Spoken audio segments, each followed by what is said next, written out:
ஒருவேளை இதுதான் நம்ம லைஃப் அப்படின்னு எடுத்துக்கிட்டு அடாப்ட் பண்ணிட்டு கிடைக்கிற வேலைக்கெல்லாம் போய் மாசம் மாசம் இஎம்ஐ கட்டி இருக்கிற வாழ்க்கை வாழ்ந்து முடிச்சிடறதா, இல்ல எது நடந்தாலும் பரவாயில்ல நம்ம நினைச்சபடிதான் வாழணும் வாழ்ந்துட்டு போறதா? எந்த பக்கம் ஈரத்துல கண்ணு கட்டி காட்டுல விட்ட மாதிரி இந்த 2 பேங்கோட ரிசல்ட்டுக்காக வெயிட்டிங். ஒரு இடத்துல ஜாப் தரேன்னு சொல்லியிருக்காங்க.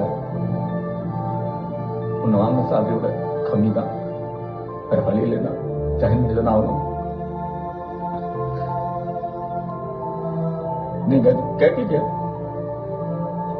பவித்ரா உடம்பு கொடுத்தா நீ சந்தோஷப்படுறிய,